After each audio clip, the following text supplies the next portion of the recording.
you to look at something right now. Think of some major goal you want, or maybe it's one you're already working on, and you have experienced a lot of setbacks, a lot of defeats. You've experienced a lot of disappointment. Maybe you've already given up. And maybe you just need a little fire, a little encouragement to get back in the game again. Here's what I want you to look at. There are winners, there are losers, and there are people who have not discovered how to win. And all they need is some coaching. All they need is some help and assistance, just a little support. All they need is some insight or a different strategy, a plan of action to make some adjustments that will open up the key to a whole new future for them, that will give them access to the unlimited power that they have within themselves. That's all that they need. So what I want you to do is think about something you want for you, that's real for you, that's important for you, that will give your life some special meaning and power. And I don't even want you to say, I can do that. I don't want you to assume that. See, 5 years ago, when I started out in this area, I would not have been able to make the mental leap that I would be up to where I am right now. I don't want you to begin to just psych yourself out. No. I want you to be able to say something to yourself that will enable you to maintain a level of integrity with yourself. That when you say this, even when you face tremendous setbacks, it will be a benchmark to keep you in the game, to keep you moving forward and experimenting and readjusting your strategy and your plan of action, continuously looking for ways to win. So what is that something? When you got an idea you want to move on, you might not have the money, you might not have the education, you might not have the support or the resources you need. What is that something that can keep us going, that will enable us to act on our dream? What's one of those keys that will begin to help us to discover the secrets to our dream? Here's what I want you to repeat after me, please, with power and conviction. Say, it's possible. That's all I want you to do when you look at your dream. Just say to yourself every day, it's possible. Just say that every day to yourself, it's possible. Because what does that do? See, it begins to change your belief system. See, the way in which we operate, ladies and gentlemen, it's a manifestation of what we believe, what's possible for us. Whatever you've done up to this point, all that it really is a duplication, it's a reproduction of what you believe subconsciously that you deserve and what's possible for your life. Most people operate out of their personal history, out of their memory, things they've done, things they've experienced, things they've seen, things that they have observed. What I'm suggesting that you operate out of a larger vision of yourself. I want you to see yourself doing what you want to do, experiencing what you want to experience, having what you want to have, doing what it is that gives your life some meaning and value. Operate out of your imagination, not your memory. Because whenever you look at where you want to go, I'm wanting to warn you, you will have some conversation back here after you go through the data that you've experienced in life saying you can't do it. And so what you want to begin to do is ignore that inner conversation. Well, most people, ladies and gentlemen, when something happens to them, what they do is they begin to believe that that's the way it is. That's the way it's always been. And they can't see the possibility of it being any different. Example. Before April 1954, the common belief, the universal belief, because it had been tried again and again and again and people had failed, the belief was that man was not physically capable of breaking the 4-minute barrier, that he could not run a mile in less than 4 minutes. That was the belief on the planet. It had never been done.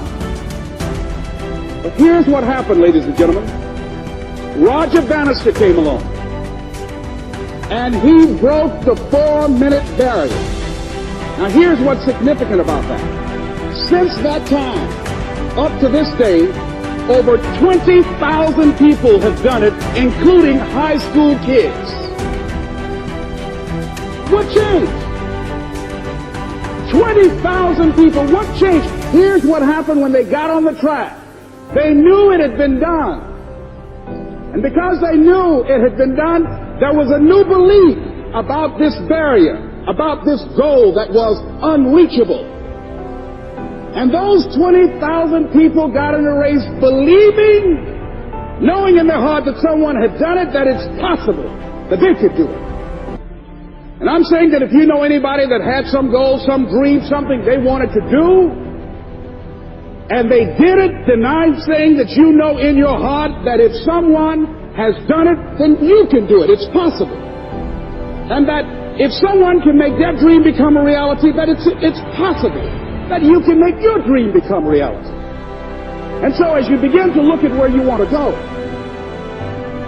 beginning to embrace that, it's possible. I'm blessed and highly favored. I've got a lot going for me. I've got some good stuff in me. And it's possible that I can bring my greatness out here in the universe. That I can do what I want to do. It's possible I can write my own book. I can have my own business. I can take the trip and travel around the world. It's possible. I can bounce back from adversity and reinvent my life. It's possible. Regardless of where I am, that things can get better for me. It's possible. I'm thinking about two men right here in Chicago who were fairly successful, similar background, educated. They worked for a corporation for many years, and they were among many people that were laid off. Two guys who were very good friends. One went out looking for a job for several weeks along with the other one, and they faced disappointment and rejection again and again and again. They couldn't find any work, which is the story of many people across this country. One guy stopped. He became discouraged. He stopped going. He stayed home looking at television, became very argumentative and toxic with his wife, drinking beer, getting on the phone, talking to his other negative, unemployed friends. And he just gave up. The other guy kept looking for a job everywhere he could go. Every time he could get an opportunity, kept asking people, networking, checking the newspapers every day. Kept going everywhere he could, trying to find a job. You have too much education. You're overqualified. You won't be here long enough. He kept going. He kept going. He went to a place and said, look here, I tell you what, if you can't hire me, and I know you can use my talents, abilities, and skills, I don't want to sit home and do nothing. Just let me do some volunteer work. You don't have to give me anything, all right? I just want to work. I want to be busy. The guy said, okay, it's on you now, but don't expect me to give you anything. It's okay. This guy came in and worked. He was the first one there. The last one to leave was the best employee there. About 4 weeks later, one of the top managers quit. They were looking for a replacement. Guess who they selected? This other guy. This guy who was volunteering his time. He got the job. What was the difference between the two men? Eyesight and mindsight. Eyesight is judging on what you see. Judging according to appearances. But mindsight is how you interpret what you see. One guy said, it's not possible, it's over, I'm finished. I can't do it. I can't make it. He surrendered. I've faced rejection again and again. I'm not going anymore.